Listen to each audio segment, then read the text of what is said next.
So our next speaker is Professor Vijay Kodiyalam from IMSC, from the Institute of Mathematical Sciences. He's a mathematician. He got his BTech degree from IIT Madras, and then his master's and PhD from Purdue University. And then after a postdoctoral stint at Kansas, he joined IMSC as a faculty member. He's been at IMSC since 1995. He has won many awards, including the B.M. Birla Prize, and he's a member of the Indian Academy of Sciences and the National Academy of Sciences of India. I've personally enjoyed his talks in mathematics very much, so here's looking forward to his talk on knots. How many types are there? How do you tie your shoelaces? So it's a real pleasure to be here at the Music Academy. If I were a singer, it would be an even greater pleasure, I'm sure. But nevertheless, I'm very happy to be here. So after learning about perceptions and reality and illusion, and then the nature of time's arrow, and then about materials, I'm going to start speaking about something which is very, very down to earth, something which we learn when we are children. How do you tie your shoelaces? So there is the typical knot that we use for tying a shoelace. It's called a shoelace knot, or sometimes called a bow knot, and that is the knot that we use for tying shoelaces. And this is in fact regarded as a developmental milestone for motor development skills in children around the age of 5 to 6 years. Okay, so what about this knot? What I would like to analyze is knots such as this and something more complicated than this. So we are all familiar with knots. So this slide shows you many different kinds of knots. If you are parts of Scouts and Guides, you might have learnt various kinds of knots with many intriguing names. So I have just taken a sample here. The first one, the red one, is the overhand knot. That's the simplest kind of knot, and it's the one that comes to mind. When you say knot, this is the thing that most people will think of. It's the simplest kind of knot. Then there is this figure 8 knot, so which is a little more complicated one. That's the figure 8 knot. So has the figure 8, looks like the figure 8, of course. Then there is this slip knot, which is also called the hangman's knot. So it gets tighter as you pull it. Right? And then the last one is a very charmingly named alpine butterfly knot. So there are these knots with all kinds of names. I'm going to be interested in studying these knots in some reasonably precise way. That's what I want to do. But before we can study knots in a reasonably precise way, in a mathematical way, there is one important distinction between knots as used in mathematics and knots as we use in real life. So what is a knot in real life? You take a piece of string and tangle it up in some way and pull the ends. That's what you normally mean by a knot in real life. In mathematics, the definition of a knot has one additional step. You do all this and then you fuse the ends together. So you want a string which has no ends, which basically looks like a circle, but it is knotted in some fashion. So in each of these cases, I could just take these two ends and fuse them together. I could take these two ends and fuse them together. In all cases, I want to fuse the ends together so as to get something which is basically a circle but still is knotted in some fashion. So that is what I will mean by a mathematical knot. And henceforth for the rest of the talk, when I say knot, I will always mean a knot as used in the mathematical sense. So here are some examples of that. Okay. So here are some pictures of mathematical knots. So there are 4 kinds I have shown here. The first one is the unknot, right? Just like the number 0 is very important in mathematics, the absence of knotting is also extremely important, right? This unknot, which looks like 0, right, corresponds to something which has no knotting. It's the simplest possible thing, but mathematically it is also classified as a knot. Then we have these 2 knots. Both of these are called the trefoil knots. If you look at the pictures, they look very similar, right? These 2 trefoil knots look certainly very similar, except where this is going down, that one is going up. All the crossings are reversed. I have listed them separately, so there is a reason for that. So we will get to that reason later on. And then there is this figure 8 knot, which is obtained from what I called the figure 8 knot earlier by fusing together the ends. So all of these mathematical knots have no ends. There are no ends. You make a knot and then you fuse the ends together so as to form a circle. So, what I would like to consider is whether these are actually different. What do I mean also by are they different? And that is one of the reasons why we fuse the ends together. So, let me try to explain what I would mean by saying that the unknot is different from the figure 8 knot. If they were actually made of string fused together, can you just take it in space, move it around and make it the unknot? So, can you take this picture, can you take say this figure 8 knot, can you just manipulate it in space and untie it so as to get this picture. What is not allowed is to cut. You are not Alexander who cut the Gordian knot, you are not supposed to cut. You can move it in space and that is about the only thing you are allowed to do, right. Can you unknot this, or can you make the trefoil the unknot, or can you make the trefoil look like the figure 8, or can you make this trefoil look like that trefoil? This is what we will mean by saying two knots are either similar or different. We think of them as the same knot when you can transform one to the other by just moving it about in space. Now this should sound kind of familiar. See, in Euclidean geometry when we learn in school, so we discuss congruence of triangles. So we say that one triangle is congruent to another if by moving it you can superimpose one on the other so that all the edges, vertices, everything agrees. And this definition is exactly similar.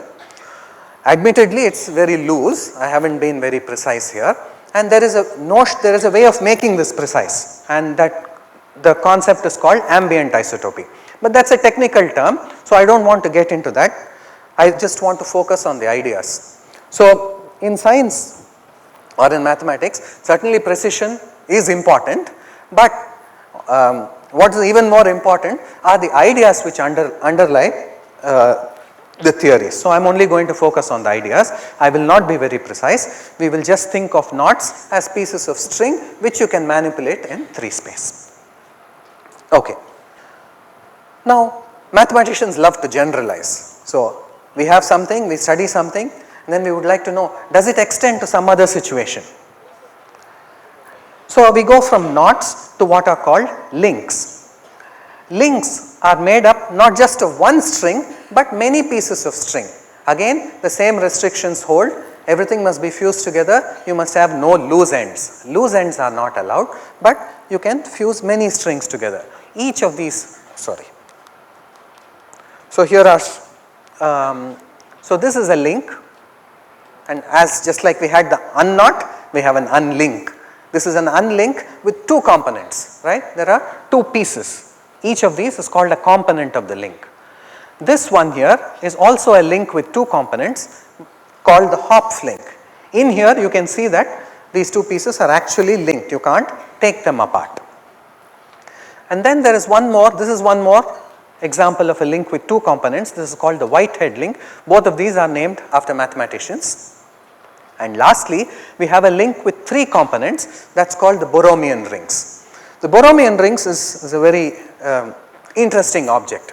So, take a look at these. There are 3 rings, red, green and blue, and if you compare, just forget the blue ring, right, just look at the red and green rings. You can see that the red and green rings are not linked in any way. You can take them apart. If the blue were not there, the red ring and the green ring can be taken apart. The green lies below the red, completely below the red. So, you can take them apart. Similarly, if you ignore the red ring, the blue and the green are not also linked. Again, you can see that the blue lies below the green completely. So, it can be pulled apart where the red ring absent. And again, if you see the red and blue, the same thing happens. So, no 2 of these circles are actually linked together. All of them, any 2 of them will come apart. However, you cannot pull apart the Borromean rings. If you made a structure such as this, without cutting, you cannot separate it into 3 circles. This is a fact. This is a fact which we will, by experience we can see this, but how do you prove such things? How can you prove that you cannot really cut this open without cutting it open? How do you know you cannot separate it into 3 rings?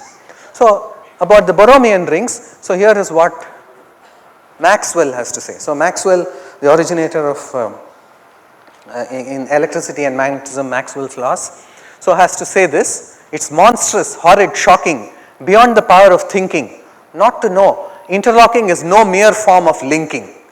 Here by interlocking one means that you cannot separate them, and by linking we mean what I just said. So you cannot separate two things. Linking is related mainly to when there are two components, interlocking when there are more than two components. So the Borromean rings are one example of this kind of situation where you have many components, no two of which are individually linked, but together they are all linked together.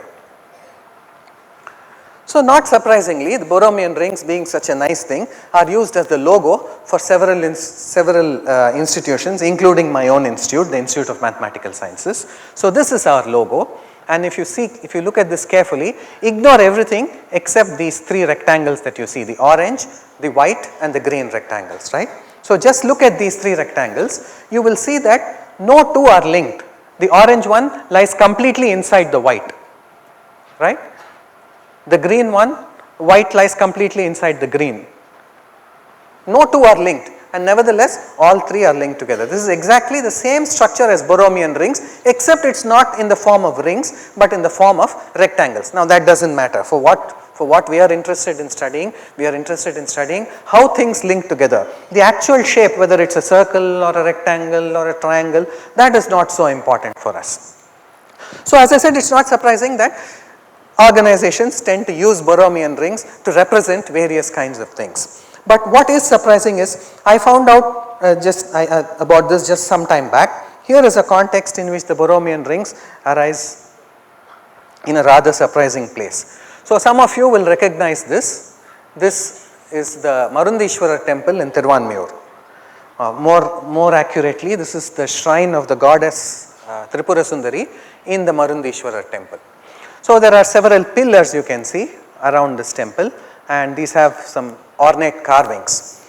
These are the external pillars. Then near the sanctum there are some more pillars also with carvings, and here is the detail of carving of one of the internal pillars. So you can see that there are three triangles in it, and it's very clearly, you can see some go over and some go under. At every crossing there is an over and an under. And if you look at this more closely and carefully, you will see that again this is exactly the Borromean rings. There are three triangles, no two are linked, but all three are interlocked, as Maxwell would say. So here is a context. The Marundishwara temple is something around this 7th century AD. So of course, we do not know exactly when various shrines were constructed. We do not know when exactly the Tripura Sundari shrine was constructed. Nevertheless, it is certainly several hundred years old, and Borromean rings appear in that context. Okay. So much for knot theory in a cultural setting. So now let me move to when knots were considered as objects of scientific interest. So it begins, one of the earliest contributions to knot theory was made by Gauss. Gauss was studying electricity and magnetism, and he defined something called the linking number. He took a link which was made up of two components, like we saw several examples of links with two components. So Gauss took a link of two components and defined from it a number. He calculated using this, from this link, he calculated the number which he called the linking number, and showed various interesting properties of this linking number. In particular, he expressed it as an integral of a reasonably complicated expression. So that was the first contribution to scientific contribution to knot theory as such, Gauss. Sometime later, about 50 years later, Thomson and Tate, they were friends, Scottish mathematicians, physicists. Thomson, of course, is more famous as Lord Kelvin, the originator of the Kelvin temperature scale and thermodynamics, among other things. So Thomson and Tate were interested in knots for an entirely different reason. So Thomson had a belief that the structure of atoms had something to do with knots. He wanted to regard knots as being knots in the ether. So there was a belief that ether was all pervasive. The belief that light needed a medium to propagate, that medium was called ether, and he believed that atoms of elements were knotted vortices of ether. This is the term he uses, knotted vortices of ether. And in this having this belief, he and Tate collaborated and tried to list knots.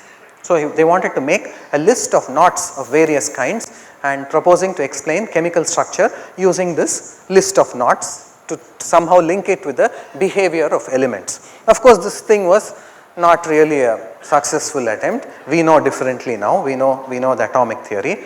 Around 1870s, I think, Mendeleev came up with his periodic table, and which was a much nicer and clearer explanation and the correct explanation for the structure of atoms. Incidentally, Mendeleev in his periodic table, one reason for which he is very famous is that he had many gaps in the periodic table. Elements were not discovered yet, and yet he felt just on the strength of the way things were organized that such elements ought to exist, and he predicted their existence. And also he used Sanskrit names for these elements. He has names like Eka silicon and Dvi something else and Tri something. So he had a close friend who was a Sanskrit grammarian, and in Sanskrit grammar the Varnamala, the basic alphabet, is arranged very beautifully in the form of a table. It is a two-dimensional grid, and as you go across rows and columns they have very nice properties. Exactly this same thing Mendeleev observed about the chemical elements, and so in honor of the ancient Sanskrit grammarians he gave Sanskrit names. They are no longer used anymore, but Mendeleev did that. Anyway, so that is the early history of knots in science. So they were used to explain the structure of elements, which was a doomed attempt anyway. Okay. Here is an example of a knot table. This is not Tate's table, this is a more modern version of it, and this lists knots by the number of crossings. So unknot has no crossings. This is a trefoil which has 3 crossings, this has 4 crossings, this has 5, this also has 5. This way you are listing knots according to the number of crossings. That is the first number, the bigger number here. The smaller number, the subscript, indicates its position in the list. So knots with 5 crossings, the first type and the second type. Knots with 6 crossings, the first type, second type and third type, and so on. Now as the number of crossings increases, the number of knots that you have grows really fast. For example, I think when you have 10 crossings there are 166 different ones, and as you increase further it grows even faster and faster. Tate made a table of knots up to 10 crossings. So Tate, when he did this, when he made his table, it's surprising that he was substantially accurate, right? It's not completely error free, but most of the entries in Tate's table are correct and they do represent different knots. Okay. So how are we proposing to study knots? So if we want to study knots, we must have some method to study them. So studying 3-dimensional objects is quite difficult. Mathematically, to study something in 3 dimensions, there are many possible ways it could move, many possible things could happen.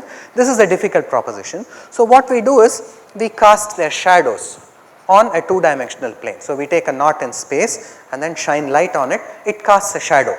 This shadow is something that lies on the plane. So on a paper you could draw its shadow, and we propose to study knots using their shadows. Except if you just studied the shadow, you would not get very much information about the knot. So for example, take this trefoil knot. If it casts a shadow, this whole region would be black here. There would be no gap in that shadow. So to keep track of what the knot actually looks like, we will consider shadows with some little additional structure, and that little additional structure is we keep track of where there is an overcrossing and where there is an undercrossing. We distinguish the over and under crossings, and we want to call such a diagram a knot projection. So this thing is a knot projection. A knot projection is therefore a 2-dimensional picture. It is far less complicated than working in 3 dimensions. This is only a 2-dimensional object made up of some arcs which intersect in some places, which cross over in some places, and where they cross over you indicate it by which one is crossing above and which one is crossing below. So the 2 trefoil knots along with their projections, and here is the Hopf link and here is the Borromean rings. These are all the projections. So from now I am going to concentrate mostly on projections of knots. I am going to forget the 3-dimensional context and I am going to worry about pictures in the plane. I am only going to look at knot projections and not the knot itself. Okay.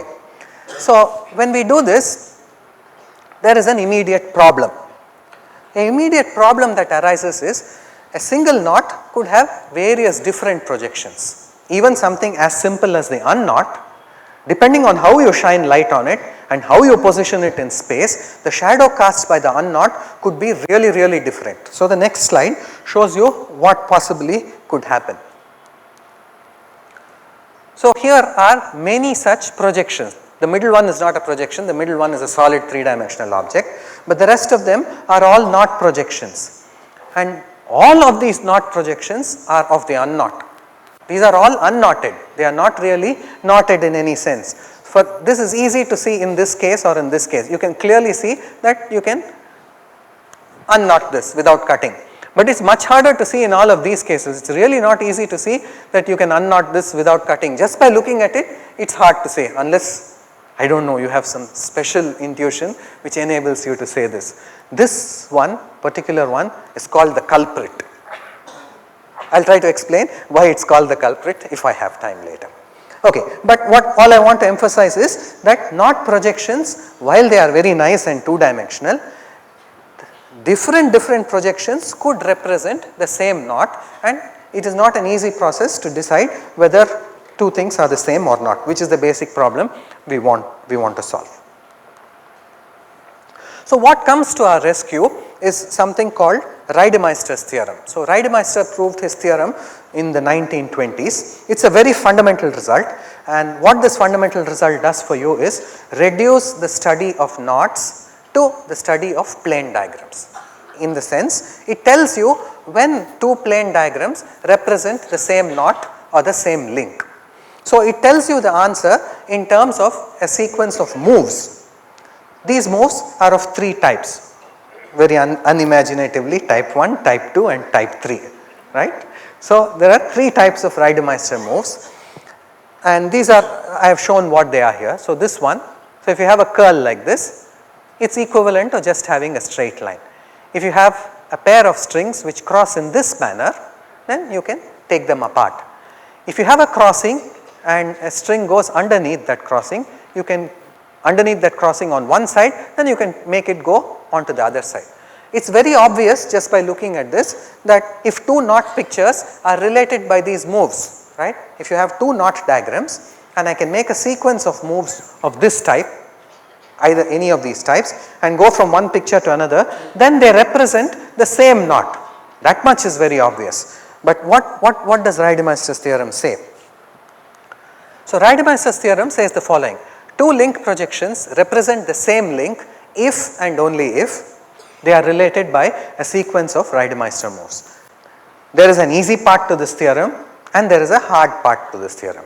The easy part is what I just said. If you can go from one to the other by a sequence of moves of this kind, then it is obvious to us, and we would all agree that they do represent the same knot. What is highly non-obvious is the other way around. If 2 diagrams represent the same knot or the same link, then you can go from one to the other just by a sequence of these moves. The theorem does not tell us how we have to do the moves, in what order, how you go from one to the other. It just says that if 2 of them represent the same knot or link, then you can go from one to the other by a sequence of Reidemeister moves. So, this is amazing because it completely reduces the study of knot theory to the study just of projections, of knot projections, the pictures that we had earlier, which are, as I said, far easier objects to deal with than the knots themselves which lie in 3-dimensional space. Although they are far easier to deal with, still it is not easy to distinguish them. Okay, so let me give you an analogy. Which is a much simpler analogy than knots, of objects where you have moves between them and you want to distinguish whether 2 of them are the same or not after performing a sequence of moves. So, this is a fictional island, chromatic island. So, chromatic island has 3 kinds of inhabitants. So, the first are the red chameleons, then we have the green chameleons, then we have the blue chameleon. So it has 3 kinds of chameleons and it is a very small island. So it has only 45 chameleons in all, right. There are 15 red, 13 green and 17 blue chameleons to begin with. So that is all. It has only 45 chameleons distributed according to this. Now the chameleons are very law abiding creatures and so they follow some rules. So they follow chameleon's law, which says anytime 2 chameleons of different colors meet, they both change color to the third color. So if a red chameleon and a blue meets, they both change to green, like our politicians, right. So chameleon's law is followed strictly on this island. Now what we would like to answer is the following question. Is it possible, after some time elapses, is it possible that chameleons could meet in such a manner that finally all of them become red, or finally all of them become blue, or finally all of them become green? All 45 should be of the same color. Is this possible? So this is the question that we want to answer. So what we have here is a situation which is, in a very abstract sense, exactly like the situation we have with knots. We have a set of moves. The moves are when the chameleons meet and change color, that is a move. And we would like to know whether some initial state, the initial state being 15, 13 and 17 is the same as, is equivalent to the final state, which is either 45, 0, 0 or 0, 45, 0 or 0, 0, 45, representing the number of red, green and blue chameleons. This is what we want to answer. So mathematicians usually address this by finding something known as an invariant.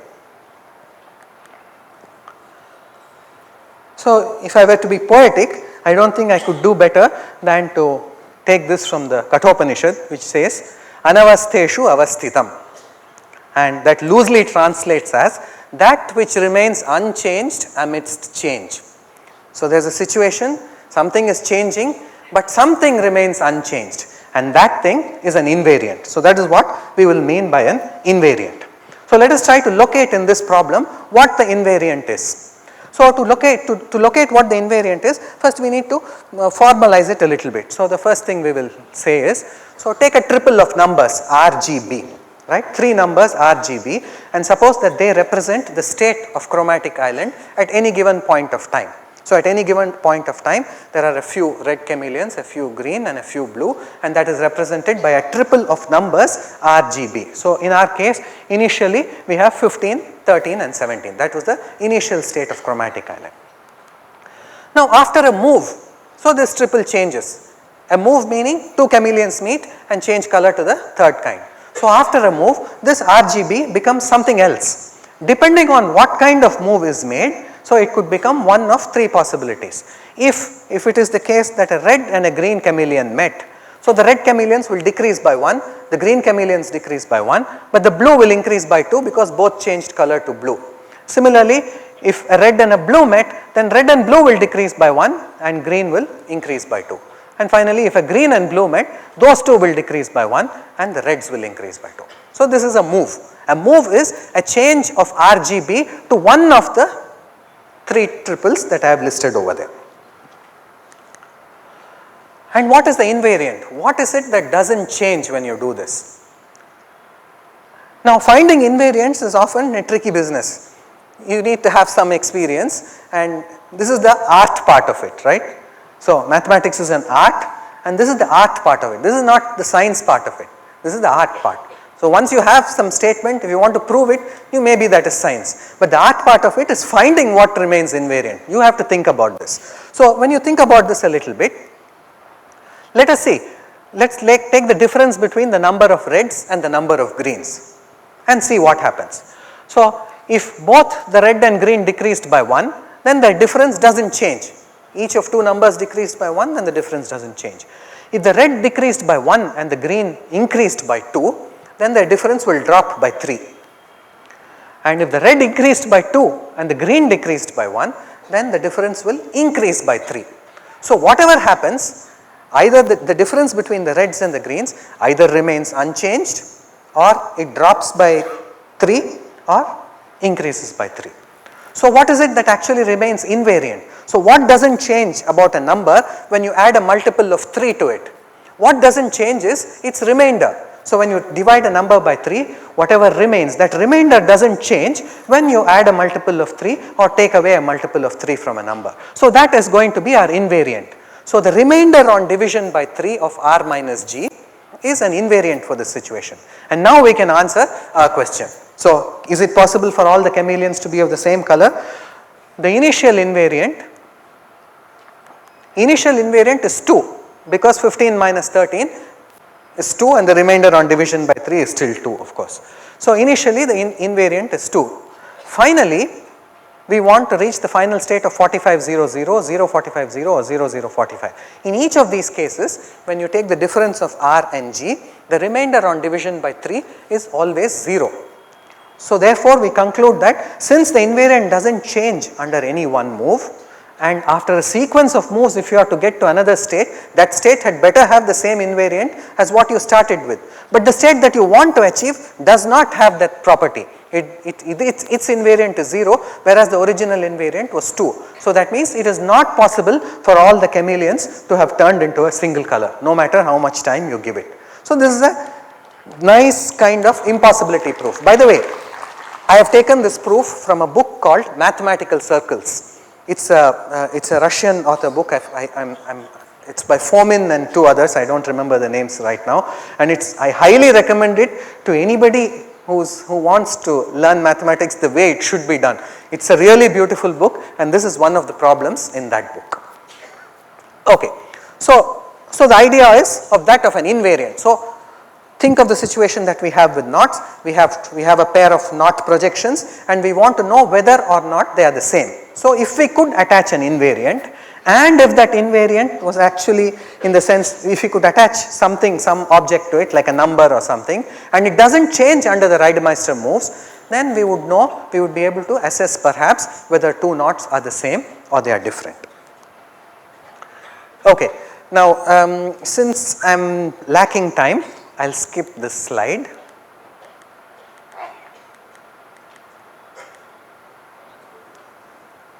Sorry? Let's go through it. Okay, I'll do it a little bit fast. Okay, so here is an invariant of link projections. So I take a link diagram. Now the link diagram is made up of many strands put together. So I will say that a link diagram is tricolorable if I can color all the strands using 3 colors, let's say red, green and blue again, subject to 2 conditions. All 3 colors must be used, that's one condition. At least 2 colors must be used, that's one condition. And the other condition is at every crossing, all 3 colors must appear or only 1 color must appear. So this is a definition. We say that a link projection is tricolorable if you can color the strands subject to these 2 conditions. So let us see what it is in some examples. For the unknot, so how is it possible to color an unknot with 2 colors? You must use at least 2. Right? There is only 1 strand and the strands must all have the same, a single strand must have a single color, right. So unknot, it is not possible to do it. Unlink, yes, unlink with 2 components, yes, oh sorry. It is possible, here is a tricoloring of it. You have used at least 2 colors and there are no crossings, so the other condition is not relevant. The hop link has 2 strands, so this is 1 strand and that is the other strand. The hop link, it is not possible to tricolorate. They must have different colors, right, because you must use at least 2 colors. And you see at this crossing, there are only 2 colors. We are saying that at every crossing, all 3 colors must appear or none or only 1 must appear. But here is a situation where there are 2 colors. So this is, it's not possible to tricolor the hop link. Whereas for the trefoil, it is easy to see, here is a tricoloration of the trefoil. At this point green, red, blue all appear, at this point green, red, blue appear, at this point green, red, blue all appear, right, and this is a tricoloration of the trefoil. So the trefoil can be tricolored, the unknot cannot be tricolored, the hop link cannot be, and the unlink of 2 components can be tricolored. So what about this? The important thing about tricolorability is that it is a link invariant. That means if a link can be tricolored and you apply a Reidemeister move to it, the resulting thing can also be tricolored. Now how do you see such a thing like this? So the sketch of the proof is contained in those 3 pictures. So let me just explain one of them to you, the other 2 are similar. Let me take the middle move. Reidemeister move 2. So suppose you have a link which is tricolored, and at a crossing if you have a situation of this kind, this strand has one color, these two end strands have some other color, blue, and this middle one is green. Suppose it is a situation like this, then when you take it apart you can color both of these blue, right. That is, and you will still obtain a tricoloration. You have to be a little careful to ensure that your final one will still use at least two colors, right. So it is possible, you think about the situation carefully and you will see that tricolorability under all the Reidemeister moves is invariant. If something is tricolorable and you make a Reidemeister move, it is still tricolored. So this again is only one example, right. There are many possible ways of tricoloring. You will have to check different ways, and in each case check that under the Reidemeister move it does not change. Once you know that tricolorability is a link invariant, many consequences follow. So let me, first the trefoil is knotted. You cannot unknot the trefoil because the unknot is not tricolorable. The trefoil is tricolorable. If you could transform one to the other by Reidemeister moves, then if one is tricolorable, the other also must be tricolorable. But we know that the unknot is not tricolorable, whereas the trefoil is. So this gives you a proof that the trefoil is indeed knotted. The main part of this proof is however contained in Reidemeister's theorem, which I did not get into the proof of it at all, right. That is the powerful theorem that we are using. But once we use that, it is very easy just by drawing pictures to convince yourself that the trefoil is indeed knotted. Second, the Hopf link is linked. Of course, this is not, I am not making any earth shattering statement. If you link it like this, we know it is linked, right. This is our experience. But the difference is now we have proved it. We have proved that the unlink of the Hopf link is indeed linked. And third, the trefoil and the figure 8 knot are different. Now I did not say anything about tricoloring the figure 8 knot. It turns out that the figure 8 knot cannot be tricolored. So there is no tricoloration of the figure 8 knot. And therefore, since the trefoil can be tricolored, again the same argument will show that the trefoil and figure 8 knot are different. So we have produced some, we have made some progress in trying to find out distinguishing knots and links. Okay. This is a much harder problem. These two trefoil knots, they look very much alike, right, and things like tricoloration or simple invariants will not help you distinguish. In fact, this was open for quite a long time. It was not known whether these two are the same for quite a long time. One of them you notice is a mirror image of the other. So these two are, I mean they are mirror images. If you place a mirror down on this line here in which I am indicating, one of them is a mirror image for the other. So such a thing, these two things which are mirror images of each other are not equivalent, right, they are different knots. So such a thing is said to be chiral. So trefoil is said to be a chiral knot. And why is it important? So why is it important that the trefoil is chiral? Why do we care?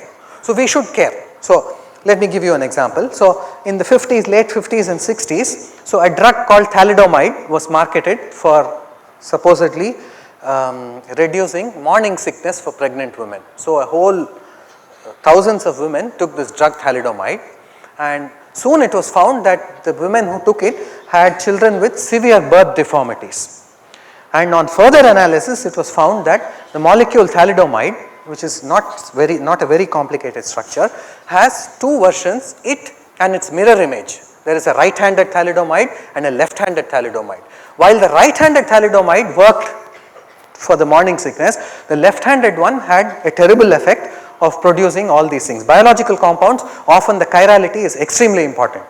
Okay, so that is just one reason for why we would care whether the trefoil is chiral or not. This is a much simpler situation though. Okay, so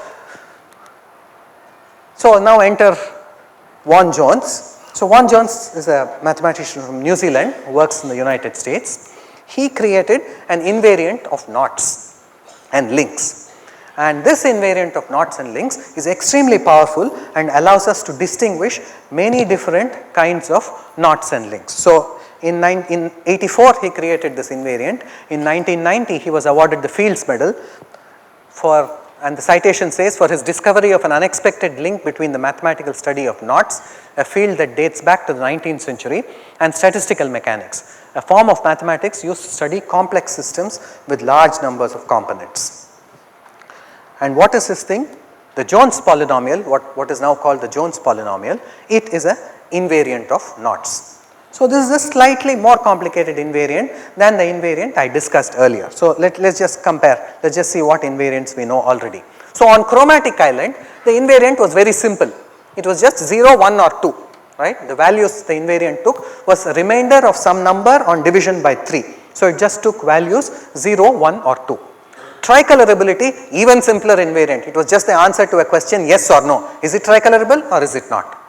The Jones polynomial on the other hand is not an invariant which takes a finite number of values, it takes values which are polynomials in x, polynomials in x and 1 by x. So, examples of such, if you have forgotten your polynomials, are things like x squared plus 2x minus 3 or 2x cubed minus 5 by x squared minus 3x squared plus 4 by x cubed.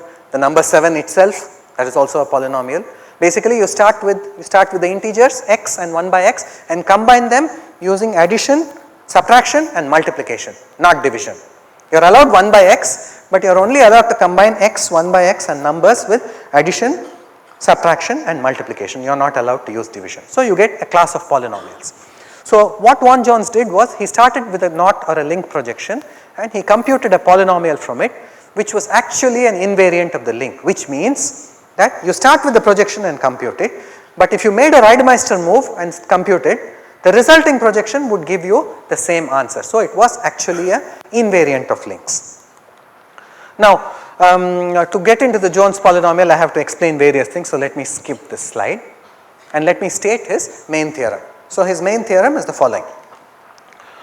Associated to every oriented link, never mind what that is, just say link, there is a polynomial V of L satisfying the following conditions. So, first it is an invariant of the link, the unknot has polynomial 1, this symbol stands for disjoint union. This means you put an unknot together with an already existing link to make a more complicated link.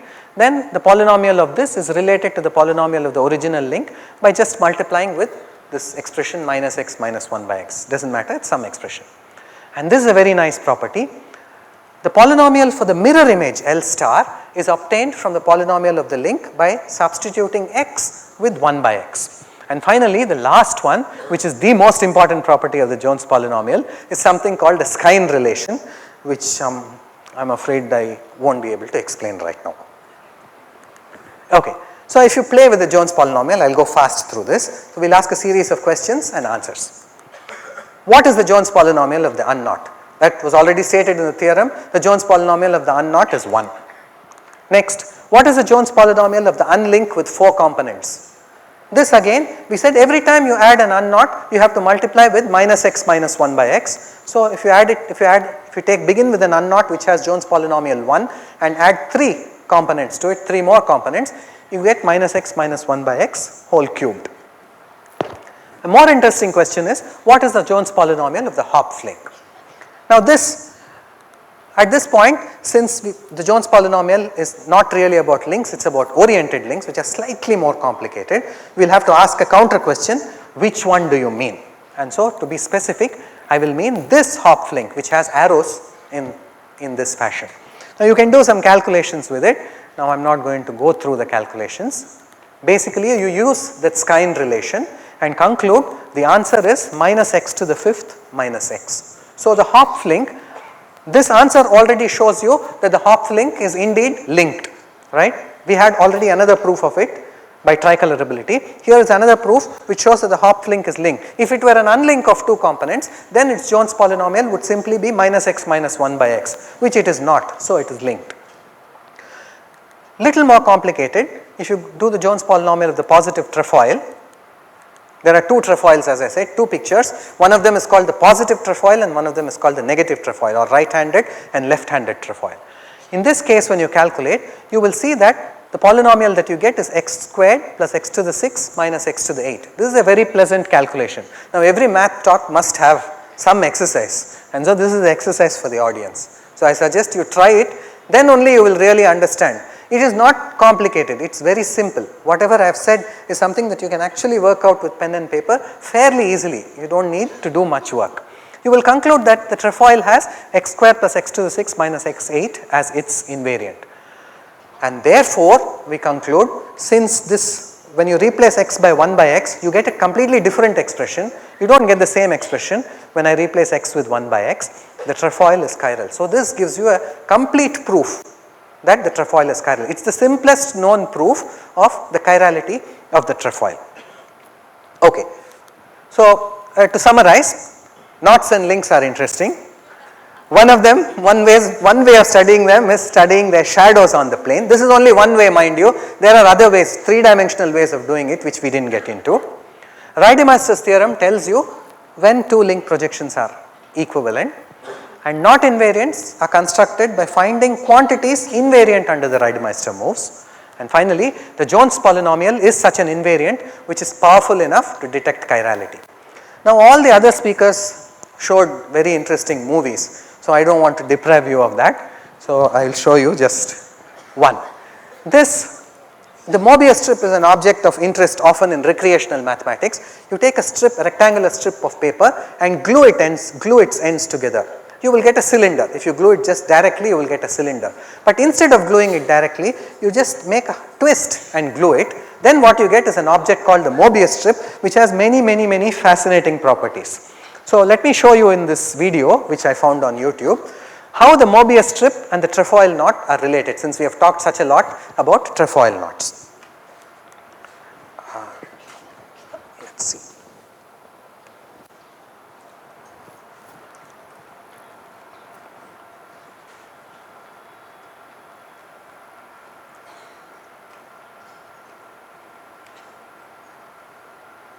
Just watch the edge of that Mobius strip, the edge.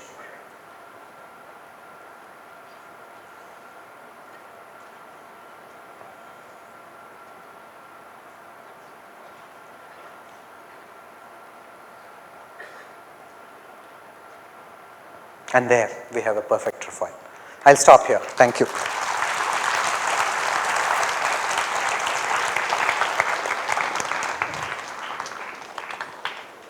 Thank you very much for a very nice talk. To misquote the Mundaka Upanishad, today the doubts in our hearts have been dispelled and the knot has been unraveled. But there are still many doubts left, there are questions. I'd like to have the other speakers on stage, please. Please to come up on stage. So let me start with some questions for you. So here's a question from a phone number ending in 558 through SMS. The notion of knot seems to be very similar to topological ideas in mathematics. Do these concepts also find place in physics, in quantum mechanics, for instance? Certainly. So as I said, the theory of knots started with a blunder, right? That was not the right explanation.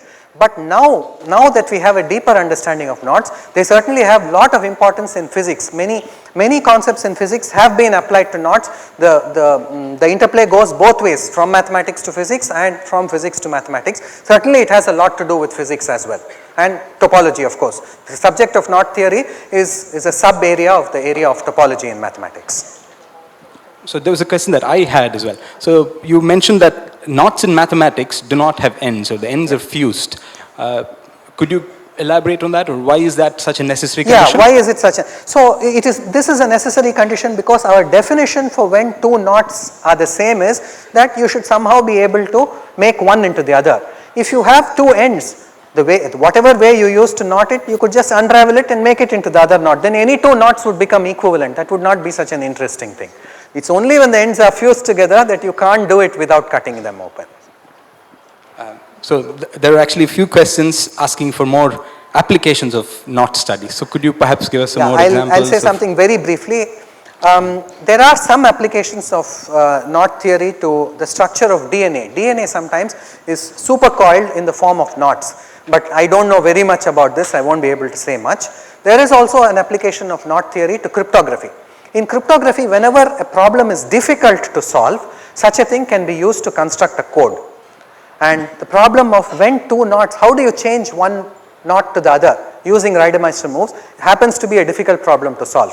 And so this is useful for constructing code. There is some reason to work on codes which can be constructed using the difficulty of this problem. Maybe one last question to you. Is there a formula to count the number of ways of linking components? This is from a phone number ending in 413. Sorry, what's the question? Is there a formula to count the number of ways of linking components? So suppose somebody gives you 3 rings, and you could put them in many different ways. You showed that they could be put together in... So there is, see, the thing is, even if you take the simplest situation, you just take 2 circles and ask in how many ways they can be linked, right? There is an infinite number of ways. You could link them once like this, or you could make it link twice, or you could make it link thrice. And this is what Gauss came up with. He came up with the linking number precisely for this situation. When you have a link with 2 components, the number of the linking number counts how many ways one winds around the other, and this can be pretty much anything. So there are infinitely many ways of doing this. So the counting something won't give you any finite number as the count. Good. Thank you very much. Thank you, Vijay. So now, so let's move on to, so please do come to the stage. So let's ask, so we've had questions come to us through the course of the evening, so we will put some of the questions to the speakers now. So perhaps let's start with Professor Shubhatole. So there were many questions about brain structures, perception, all kinds of things. You could just hold on to it perhaps. We will share it around. So just hold it in your hands if you don't mind. Yes. So here's a question from a phone number ending in 834. So how many cells are there in the human brain? Is there a possibility of increasing this number? And perhaps a related question, is it the number of cells that is important, or is it the number of connections that determines how the brain works? So I think you already have that answer right there. Yeah. 100 billion is a number that is sort of talked about in the field. But I mean, clearly, is somebody who has 100 billion and 10 brighter than somebody who has, I mean, it is absolutely the number of connections. It's not just having the neurons, it's making the circuits, and it's sort of training them and so on. So you already have your answer, whoever it is. So here are a couple of related questions. One from a phone number ending in 558. Why is it so complicated to build artificial neural networks? Can they ever be built as effectively as in human brains? Perhaps a related question from Kailash. When will engineers ever be able to replicate a human brain? Why is it difficult to build artificial networks? So, okay, first disclaimer, I'm not actually an expert on this. Okay, if I say it can't be done, it's an invitation for you to go and do it. It's sort of linked to the other question, right? When will people ever be able to replicate a human brain? I would ask, why do you want to? I mean, no. People who study AI sometimes try and model or reproduce whatever component is there's, the human circuitry they're trying to model, to figure out, well, can they replicate it? Let's say, object completion or something, right? But it doesn't follow that the way the human brain is doing it is necessarily the best way. Okay, everything in biology is constrained by evolution. Evolution could never throw anything away unless it affected the animal's ability to have propagate its genes, have more babies basically. So evolution kept adding and adding and adding. If it doesn't hurt the animal's ability to propagate, you cannot throw it away. So evolution has given us what we have, but it's not necessarily the best solution. I'll give you a completely different example, okay? Take bird flight. Birds fly. People tried to copy it with somewhat disastrous mythological effects, right? We fly now in aeroplanes. Tell me one similarity there is in terms of engineering between the bird flight and aeroplane flight. It isn't. We've solved the problem a completely different way. So my question to the AI aficionados is, be inspired by the brain certainly, and if it helps to replicate a subroutine, do try, but don't be constrained by it. The answers may be completely different. Very nice, very nice. So we also have a set of related questions. So let me just paraphrase them in a... सब मुझे ही मिलने वाले हैं. Sorry? Firing line में और भी.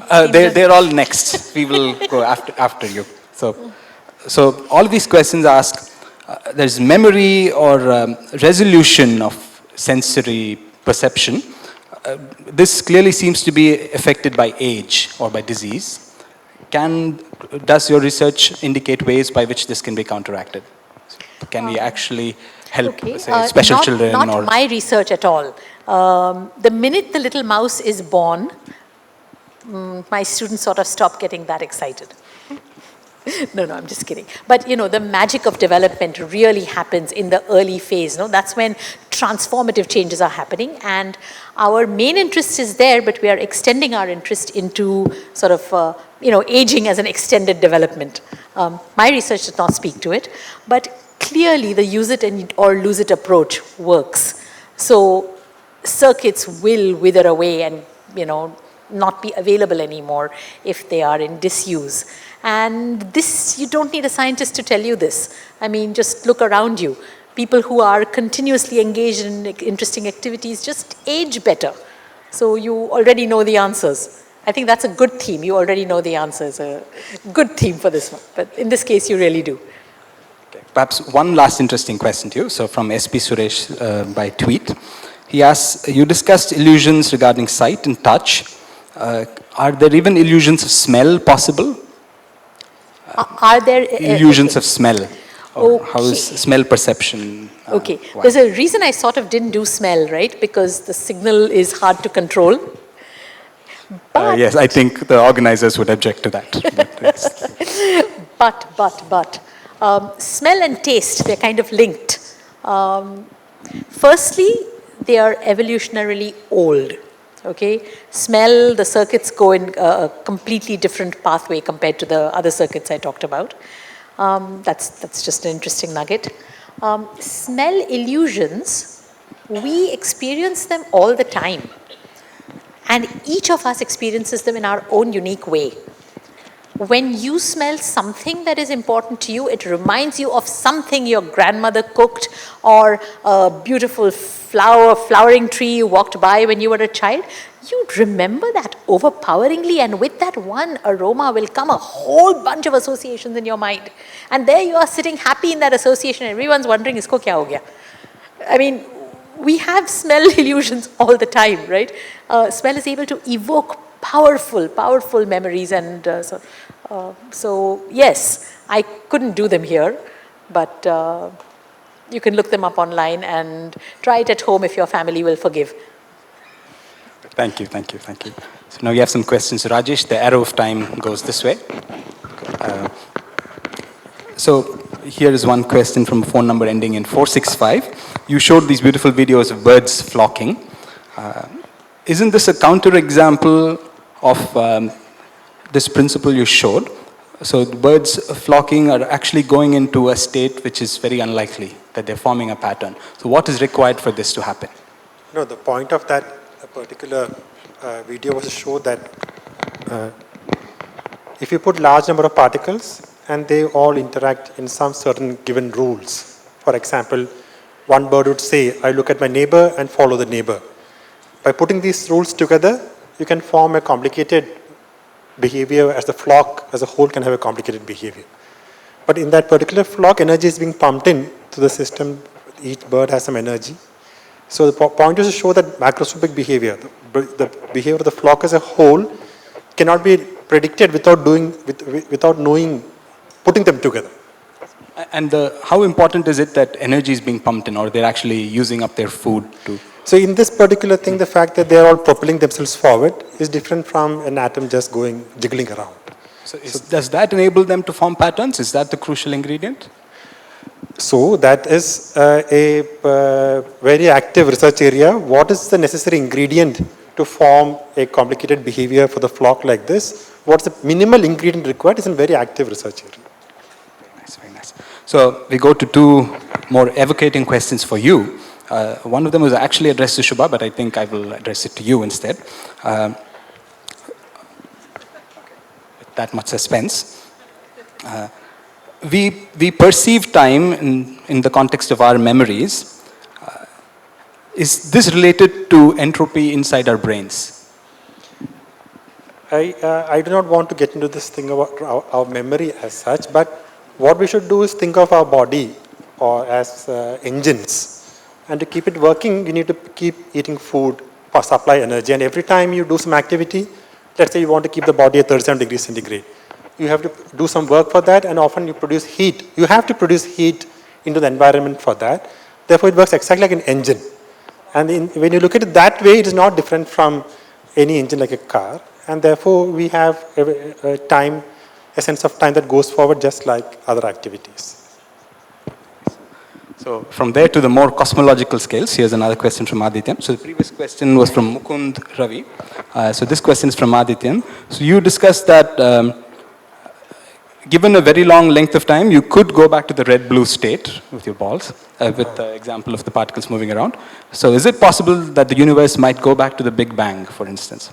But perhaps even more generally, there is a cosmological sense of time. Yes, so there are theories for the universe which start from a Big Bang and maybe ends in a big crunch. So if one were to go from this ordered state, become more and more unscrambled and then get back to get more and more scrambled and then go back to an unscrambled state, is against what I said. So I do not know for sure what will happen at that point of time. I tried to read up a bit to understand that, but I am not very clear about what will happen. Okay, very nice, thank you. So we also have some questions for Vijay. So let's, to Guru Kumaraswamy. So there are quite a few questions. So here's a question from a phone number ending in 158. What is slime? What makes slime slide down our hands and not stick to it as dough? Okay, so slime is a slightly cross-linked polymer. And so one interesting way in which you can make that is to take Fevicol, which is polyvinyl alcohol, and add in... hold it a little closer. Sorry. Yeah, so slime is a slightly cross-linked polymer. And so you can take a common material like Fevicol, which is mostly polyvinyl acetate, polyvinyl alcohol, add in a little bit of borax, stuff that you use on carom boards, and that will allow you to make slime. So what I didn't talk about is things like adhesion, right? Why do things stick? And there's a chemical component to that, why things stick. So the reason slime is sticky is really because of the fact that it has a lot of these polar vinyl alcohol groups. That's not the reason why Fevicol is sticky. Fevicol sticks because eventually the whole thing cross-links and sort of fills the interstices, but it won't stick onto something that it doesn't like at all, like Teflon. Right? So it's not universally sticky. It's sticky because a lot of surfaces tend to be polar. That actually relates to another question, so I have to dig it out. But until then, perhaps I could ask you another question. Here's a question that I've lost the phone number, but we've seen videos in which superheroes are able to deflect bullets. We've seen them in movies. We've also seen this Harry Potter cloak of invisibility, where light presumably goes around. Is it possible to design a bulletproof jacket where the bullet goes around the body of the villain or the hero? So you showed videos where things bounce off, but could they actually move around obstacles? I'm not really sure how to answer that. Incidentally, so there's actually a fascinating book by a physics professor from the University of Minnesota called The Physics of Superheroes. It actually goes, so this guy is a physics professor, but he's also a superhero nerd, and so he's gone through a lot of these comic books from the mostly American comic books and talks about all the superheroes. So I can talk about the cloak of invisibility. There's actually a lot of ways by which you can bend light in an unusual manner. So there's materials which are called, which we now call metamaterials, which have very, very unusual properties. So for example, they have things called, so you've everybody heard of a refractive index? So materials like glass have a refractive index that tells you how much they bend light. Metamaterials can end up with negative refractive indices, and that's not because that's inherent to the material, it's inherent to the kind of strange ordered structures that you build in those. So you can bend light in unusual ways. I'm not really sure it's possible to bend a bullet around in any unusual way. The next movie, sure. So here's a question from Vijay Narasimhan that I was alluding to. When networks break in a shear thinning liquid, does it only imply physical properties, or are there chemical links or composition changes as well? In this case, we're talking about physical properties, but there are also chemical changes. So for example, if you take, let's come back to the adhesive bit, right? So a lot of adhesives, like for example, sticky tape, right? These are polymeric materials, and if you notice, you can sort of take a sticky tape, stick it, and then unstick it. Now, the adhesion here comes from the soft polymers that go onto it. One of the things that sort of blew my mind when I first understood that is if you take these kinds of polymers, they're really long, knotted objects. They're not really knotted, but they are entangled, right? Like if you take an unknot, which is really long, and you sort of coil it up, it'd be a nightmare to actually get back to the original state. Now, Turns out that if you take a polymer that looks like that and you grab one end of the polymer, in this case, since it's a real world, I don't have to knot the two ends. So if I can grab one end of the polymer and pull it out, the force taken to pull out that polymer is more than the force taken to just break the carbon-carbon bond. That's an amazing thing, right? So you think of all these covalent bonds as being unbreakable, and actually, even in something as simple as sticky tape, the stuff that goes on the backside of it is really something which, when it's actually easier to break a bond than to pull it out. So, I don't know if that answers your question, but There is a chemical component. yeah. So there is the possibility of a chemical component in that, not in the examples that I showed though. So let's take one last question in the interest of time. This is from Shubhendu Deshmukh. You showed videos of bullets ricocheting. Wouldn't the shock waves produce damage internal organs? Yeah. So perhaps I would, to relate to this, you showed impact and ricochet, but there will be waves propagating or disturbances. Absolutely, absolutely. So this is only to make sure, this is to ensure that it doesn't go through you, but sure, there's going to be a huge shock wave. Even if you wear a plate of metal and a bullet hits you, you're going to be thrown back, right? So in this case too, you will have to absorb that shock. Some of that will be absorbed by the shear thickening fluid, but it ricochets, you're going to absorb a lot of that shock. So, on top of this shear thickening fluid, you need to have other stuff that keeps you protected from that. So people should not try these experiments Not at just home. alone, yeah. And do not do this at home, right? Thank you very much. On that note, let's thank the speakers, all of them Time goes in again. the opposite direction. I think we run out of time. We will end the session here. So thank you all very much for staying with us this evening. All the talks have been recorded and will be uploaded on our YouTube channel, so you can watch them later at any time. So thank you very much for staying with us. We hope to see you again next year in the same place.